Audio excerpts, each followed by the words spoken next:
بسم اللہ الرحمن الرحیم۔ السلام علیکم۔ مبشر وائس چینل میں آپ سب دوستوں کو خوش آمدید کہتے ہیں۔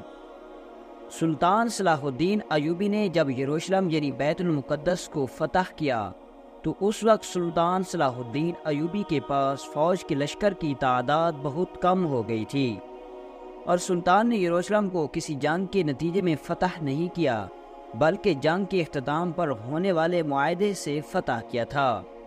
اس وقت سلطان کے پاس سپاہیوں کی تعداد بہت کم تھی، اور ادھر سے صلیبی اور عیسائی بھی بہت کمزور پڑ چکے تھے، اس لیے انہوں نے سلطان کے ساتھ معاہدہ کر کے یروشلم سلطان کے حوالے کر دیا۔ یہ 3 سالہ معاہدہ تھا۔ شاہ رچرڈ نے سلطان صلاح الدین ایوبی سے کہا تھا کہ میں 3 سال کے بعد بیت المقدس تم سے چھین لوں گا۔ بیت المقدس نہ صرف مسلمانوں کے لیے بلکہ عیسائیوں کے لیے بھی مقدس شہر تھا۔ شاہ رچرڈ نے آنے والے وقت میں سلطان کے خلاف بہت سی چالیں چلی تاکہ سلطان کو کمزور کیا جائے۔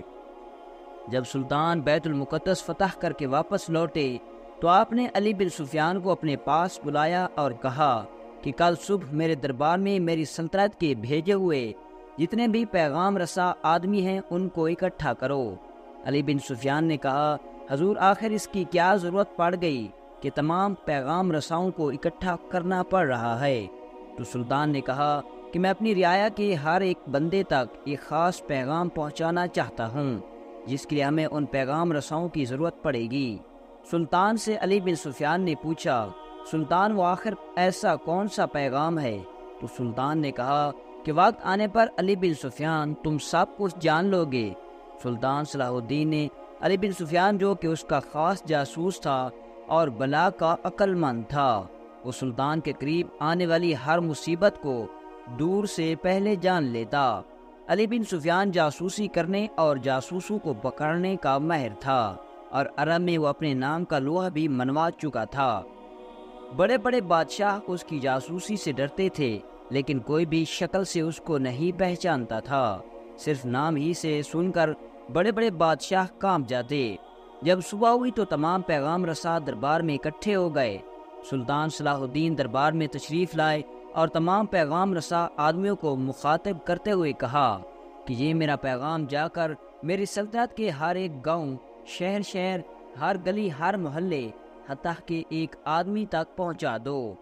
اور پھر سلطان نے کہا کہ پیغام دو کہ سلطان کا حکم ہے کہ تم اپنے لڑکے اور لڑکیوں کی کم عمری میں شادیاں کرنا شروع کر دو، اور شادی شدہ نوجوانوں کو حکم دو کہ اپنی بیویوں کے ساتھ زیادہ سے زیادہ وقت گزاریں، کیونکہ ہمیں اپنی سلطنت کو مضبوط کرنے کے لیے افرادی قوت کی ضرورت ہے، جو کہ اس وقت ہمارے پاس بہت کم ہے۔ میں چاہتا ہوں کہ آنے والے وقت میں جب افرادی قوت کی ہماری سلطنت کو ضرورت ہو تو نوجوان اسلام کی سربلندی کے لیے اپنی جانوں کا نذرانہ پیش کریں۔ پیغام رساں آدمی اپنے اپنے بٹے ہوئے علاقوں کی طرف چل پڑے، اور سلطان کا پیغام ہر گلی، ہر محلے، حتیٰ کہ ہر گھر میں پہنچا دیا۔ سلطان کا جاسوسی اور پیغام رساؤں کا اتنا نظام مضبوط تھا کہ سلطان محل میں بیٹھے کئی میل دور کے بادشاہوں کی خبریں جان لیتا، اور سلطان کا پیغام اتنا تیزی سے لوگوں تک پہنچتا کہ اتنی تیزی سے ہوا بھی نہیں پہنچ پاتی تھی۔ سلطان کا ایک خاص جملہ بہت مشہور تھا کہ اگر تم نے دشمن کا ایک جاسوس پکڑ کر مار دیا تو سمجھو آپ نے دشمن کے 1000 سپاہی مار دیے۔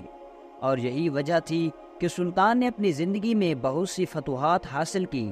وقت گزرتا گیا اور سلطان اپنے مقصد کی طرف بڑھ رہا تھا۔ چند ماہ بعد علی بن سفیان نے سلطان کو آ کر بتایا کہ حضور، جب سے آپ نے اپنی سلطنت میں وہ پیغام بھجوایا تھا تب سے ایک مسئلہ پیدا ہو گیا ہے۔ سلطان نے کہا، علی بن سفیان تم کھل کر بتاؤ کیا بات ہے؟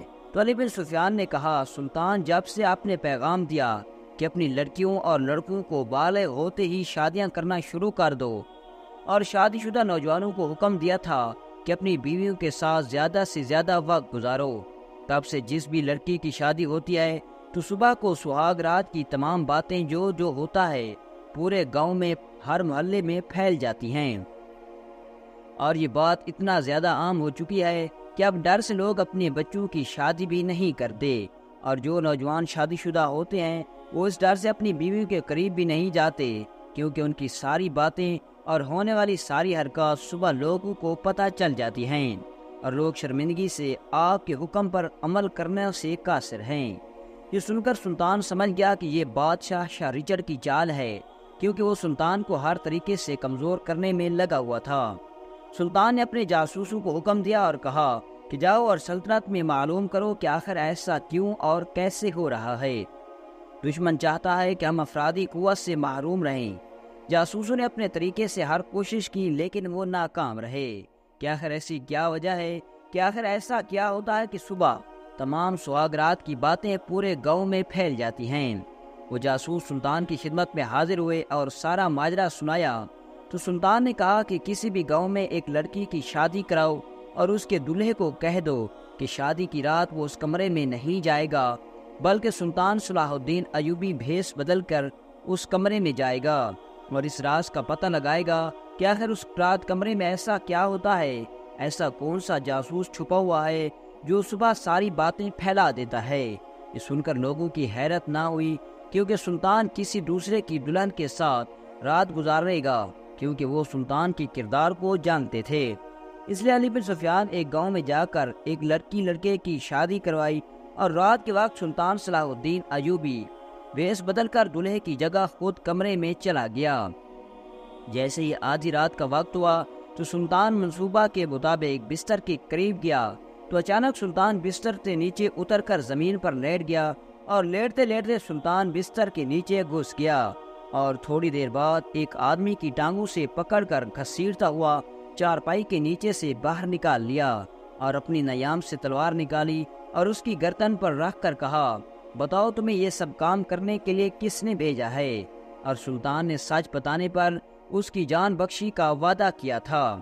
تو اس جاسوس نے کہا کہ یہ سب عیسائیوں کے بیتاج بادشاہ شاہ رچرڈ کا کیا دھارا ہے، اور اس کام کے لیے اس نے آپ کی سلطنت میں تقریباً 10,000 کے قریب جاسوس چھوڑ دیے، جو یہ سارا کام سر انجام دینے کے لیے بھیجے گئے ہیں۔ یہ سن کر سلطان صلاح الدین ایوبی نے شاہ رچرڈ کو پیغام بھجوایا کہ یہ جو تم نے غلیظ حرکت کی ہے اس کو بند کرو، اور 1 ہفتے کے اندر اندر اپنے سارے جاسوس واپس بلا لو، ورنہ میں بھول جاؤں گا کہ ہمارے درمیان کوئی معاہدہ ہو چکا ہے۔